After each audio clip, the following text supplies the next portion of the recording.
Today on the WEInvested podcast, we have the founder and CEO of Jabin Beverage Company, Homayoon Ershadi. Homie, how you doing today, brother? Good, Dan. Good. How about yourself? I'm doing good, bro. Thank you so much for joining me, man. I've been studying your Instagram lately, man, and it's like, bro, you live a rock star lifestyle, man. So I got to tip my hat to you for sure. I try to. For sure, bro. So let's just jump right into it. Matter of Sure. fact, before we do that, can you let the people know where they can find you on social media? Yeah, so we're on Instagram at jabinbev.co. So it's JABIN dot JABINBEV.co.co. That's kind of where we're most active. We have a Twitter and things like that. Instagram is really where I'm active, and you can kind of get a behind the scene look at what we're doing. For sure, bro. So, what is Jabin Beverage Company?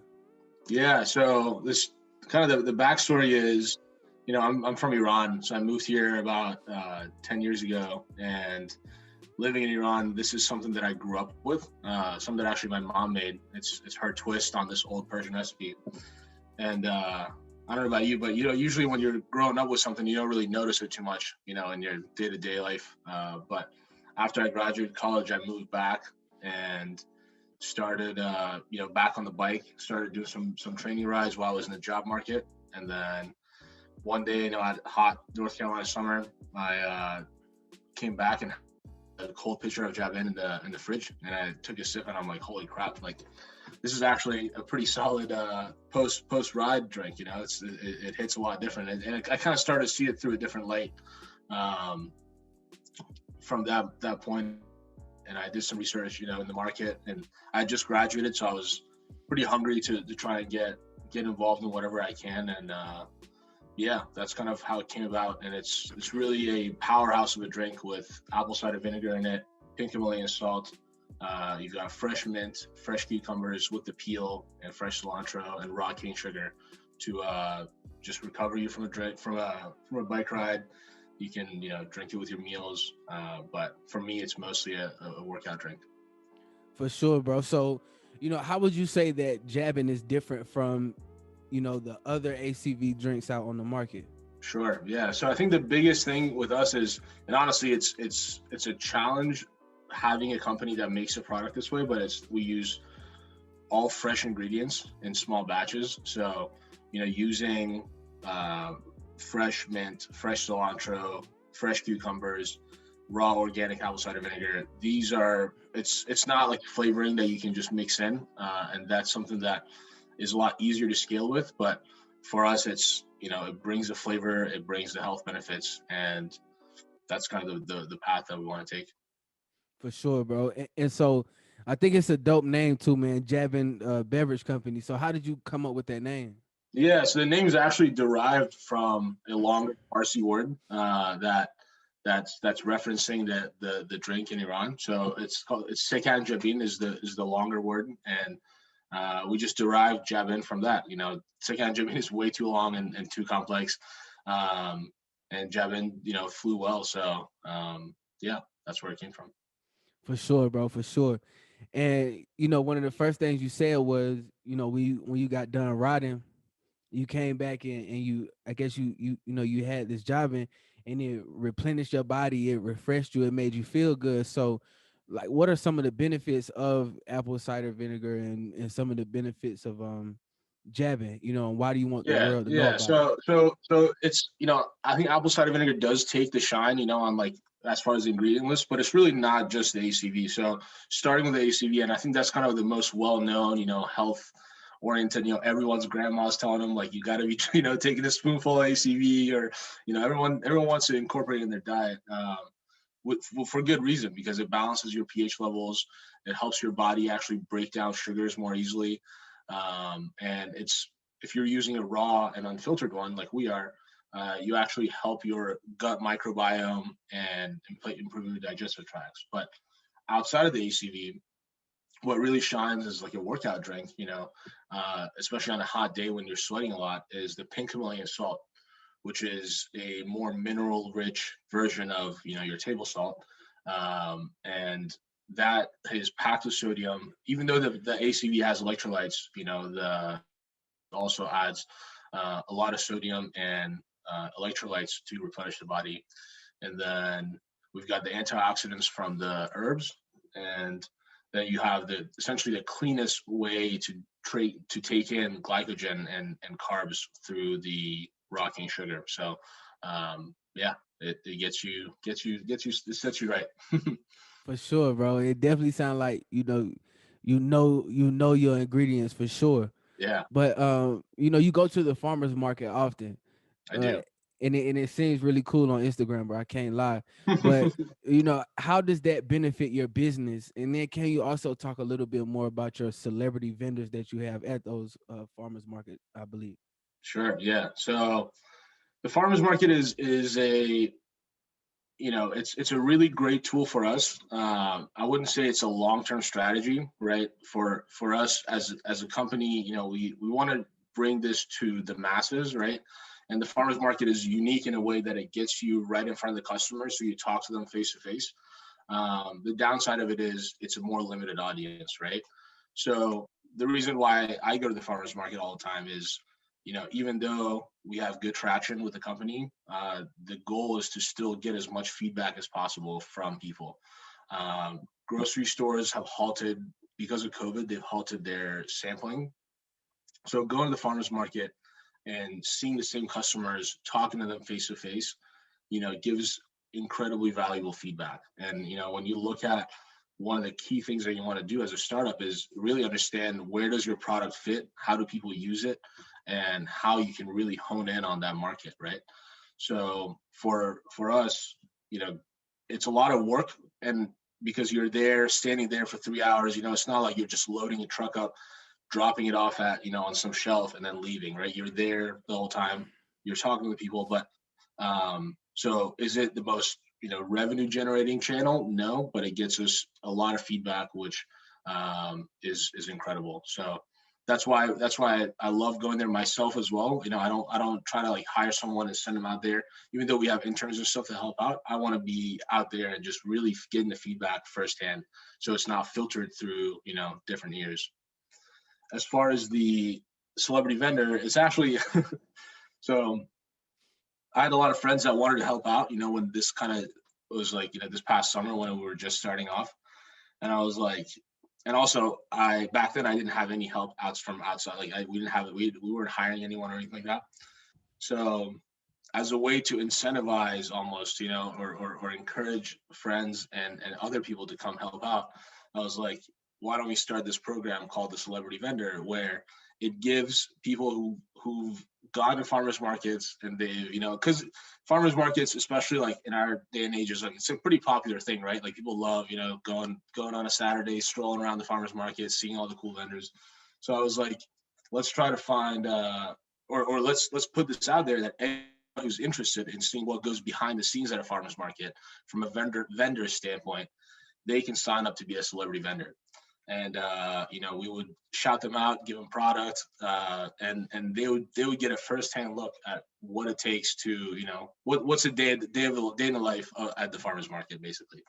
And I was skeptical at first, like most, like you when you're starting a new business, you're just trying trial and error, right? But I started it off, and people loved it. So it's gotten to a point where like we got local schools and stuff. So there's some like clubs that want to come by and help out. So it's a pretty good time. Nah, that's dope, bro. That's super. Yeah. That's genius, bro. Thanks, man. Yeah, for sure. So, I was kind of checking out your social media and doing my research before, and also checking out the website, man. Sorry. And your company has a great social media presence. So, how has social media impacted your business? Yeah. So for us, social media, really, which is mostly on Instagram, is it's a way for it's almost like the same ethos as a celebrity vendor thing, right? It's like, let me give you guys a behind the scenes of like what it takes to go from the ideation phase of this product all the way to selling it, being in front of customers, and like every part of that process. So honestly, one part of it was like helps me with accountability, right? Especially during COVID. Like I don't see a lot of coworkers, I don't see a lot of other people. So having like this audience that's actively looking and like almost waiting for content also like if I'm ever feeling lazy, I'm like, wait a second, like I've got a lot of people that are following us and need to see what's happening. So it helps with accountability a lot for me. And also, people love seeing the progress, right? And like even the smallest that we post, it's like, holy crap, like, now you're at another facility, you've got this, large orders coming in and things like that. And it's fantastic. But I guess not the downside, but the other side of it that we didn't see a lot of like direct returns from, is, like the farmers market, for example, demographic and our Instagram following aren't like the most, there's not a huge overlap, but that still doesn't discourage me because I'd rather build this, following from the beginning. And as we go to retail stores and other places, it'll grow with us. For sure, bro, for sure. So I see you have some college gear behind you. It looks like college gear. Yeah. And I know we went to school together for the first year, man. So, do you think that college prepared you to be a business owner? Yeah, I think it it did, and also it didn't. It's like it really is. It's cliche to say, but like, college is what you make of it. But um, I'm from Campbell. I went to Wake Tech Community College and then to UNC Greensboro. I think the biggest resource with the college that an entrepreneur, especially young, fresh out of college or still in college, can take advantage of isn't so much the classes per se, but really the resources that are at the school, right? Now, that even though I said no, maybe not classes, but you could have professors, right, that have expertise, domain expertise in what you're trying to get into. You have hundreds and thousands of people around you that could be your test market, right? You have club budgets, right, that can help you with programs. You have federal funding, from national organizations that are trying to stimulate the economy through colleges. So it there's so much packed in there. And I think what gets overwhelming is people are like, okay, like I'm in this entrepreneurship program, like, this is all that's going to help me, right? But the reality is, like, there's so many resources, and we actually partnered up with UNC Greensboro and Duke Law School, to have essentially interns from those schools come in, help our company, so they get a firsthand look at what a startup actually does and like what the work looks like, and then get experience. And they helped us by essentially distributing the load, right? And when we worked with with them. So long story short, I think there's so much packed into the school system, and no matter what kind of product or what kind of company or nonprofit or whatever it be, if you really start looking deep, you'll find so many resources. And for us, that was definitely the case. Even though I started Jabin after graduating. Man, that's so dope, man, that you really utilize, like you said, man, just utilize the different resources that were provided to you through Yeah, going to school, man. And I think it's a genius move to partner with these other colleges and to get these interns in, like you said, man, to help kind of delegate tasks and yeah, help carry that load, man. So I think that's a really, really smart move. And I think a lot of people will benefit from just even hearing that idea that you have. Um, but what's the best way for people to purchase Jobin? so right now we're at the farmers market, and also we've got some partners in the area that are actually that do delivery, but still pretty focused strictly in the Raleigh, Durham, North Carolina area. Um, One of the next big things that we're trying to prepare for is having the e-commerce availability and being able to ship. The problem is using glass bottles and having a liquid in them. It's just not the most shipping friendly products, right? It's not like a snack or something like that. So still some kinks in that process, but right now it is only for local folks. But if you are outside of North Carolina, still shoot me a DM on jabinbev.co on Instagram, and we're just trying to kind of gauge demand before we roll that out to see how much we should produce and things like that. For sure, bro. And what's the significance of the glass bottle for you?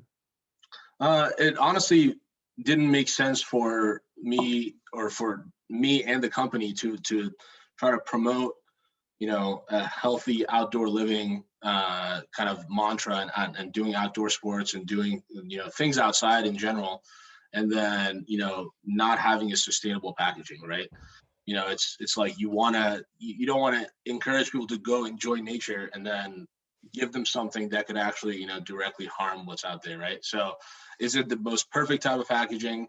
you know there's never like that perfect solution, but at least glass is infinitely recyclable versus plastic being not so. Nah, that's dope, brother. That's dope. So, how did you know when you had the right business idea? So it really came to gauging the demand from doing small testing, right? So we started with, actually, I was part of this co-working space in downtown Raleigh, called Raleigh Founded, and we did tests where we had kegs of Jabin for happy hours, and like they would have them like afternoons and things like that. Uh, and I don't know, how familiar you are with these co-working spaces, but there's always coffee and water and some beer or some sort of alcohol. Like there's typically some beer on tap, um, which is cool. But you get pretty tired of drinking coffee all day or drinking just water all day. So it provided a really good alternative, and honestly, people flew through it. So seeing that kind of feedback was really great. And then also assessing the market, right? Looking at other companies in the broader market, right? So that's kind of our immediate research and just giving some direct validation. But um, we also looked at the broader market of, what are companies that are using these fresh herbs and apple cider vinegar and pink Himalayan salt. And there's literally no company that's doing that combination. So we think that it gives us first mover advantage to try and introduce it and kind of have that angle. So yeah. Nah, man, that's super dope.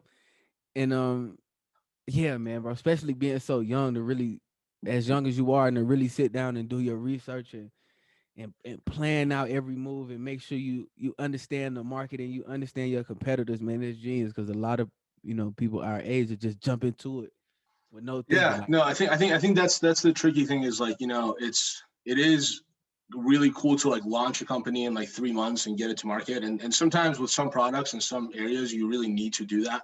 Um, with food and beverage, the velocity isn't as high. And the key is to really try to have that market validation so you can get to market and do a bigger rollout confidently. So um, yeah, yeah, it's something that I think a lot of entrepreneurs kind of struggle with, going back and forth on how long something should take. for sure, bro. So, I heard you talk about and mention interns and things like that. So, what's the importance of having a good team, and how did you build your team? Yeah, no, it's huge, and honestly, it's like something that I'm trying to get better at, right? And then that's one of those things that you are always trying to work on as an entrepreneur, is how do you not only focus on your work, but also do essentially some self study on what are weaknesses that you need to bring on other people to help with, right? So um, I found, so the interns, so it's crucial to have a good team, and the interns that I found at, or that I worked with at UNCG and Duke, were super helpful in those specific areas. But then I realized that working with interns that are at a school, you can't really expect the same kind of commitment versus an intern that is on your payroll, that you're paying, and their commitment in that time is specifically your work. So we brought on another intern, and we might even also be like looking at some co-founders that in the future, or to kind of grow the team. But right now, the biggest thing that we're working, and like my weakness, for example, is the food science side, right? So like I don't have a background in any sort of deep biochem or chemistry or food science. So for me, like the task is to find teams or experts that I can outsource that piece to, and essentially provide the guidance that it would take me months to learn. Nah, for sure, man. And I think that's a very important part of being an entrepreneur is kind of sitting down and taking inventory of like your strengths and weaknesses, so the Yeah, business can thrive as much as possible. yeah. Um, but what would you say is your favorite part about being an entrepreneur? Uh, Honestly, just like it sounds naive, but like just the like when you like create a product and then you're at a farmer's market and you see someone like walking specifically for your product and then like you sell it to them, like, and just like making a dollar off of like what you've made, and like having seen every stage of the process is like probably the best the best feeling out there.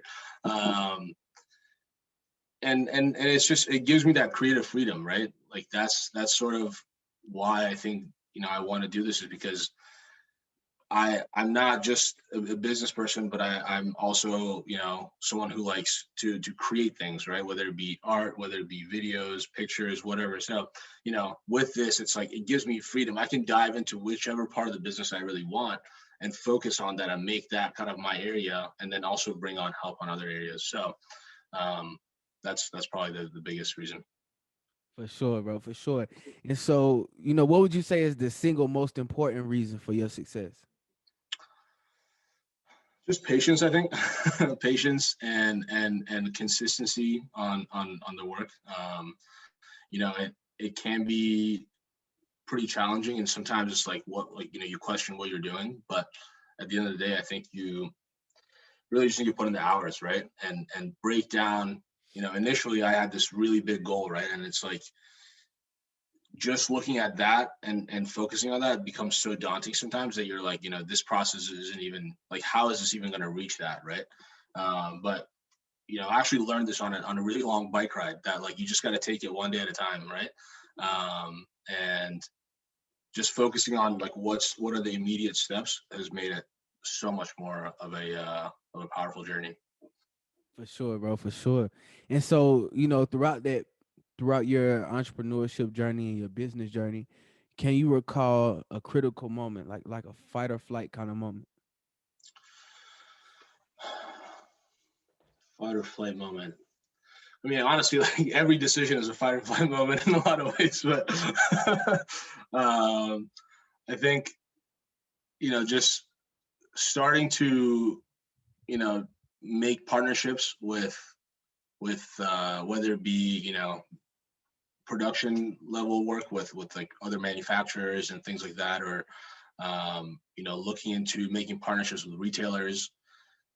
That's those are definitely questions that come up where it's like you don't fully, there's no way that you'll know for sure if it's going to be perfect or not, right? And it's truly one of those things that no matter how many books you read or how many how much knowledge you have existing, like you'll have to kind of just be resourceful and make those decisions. But I can't really remember any like true, I guess, fight or flight, just because there's probably so many. For sure, bro, for sure. And so, who would you say that you look up to for inspiration and why? Oh man, that's a good question. I honestly look at a lot of like uh, rock climbers and athletes who especially people that I'm trying to think of like specific people that would come up.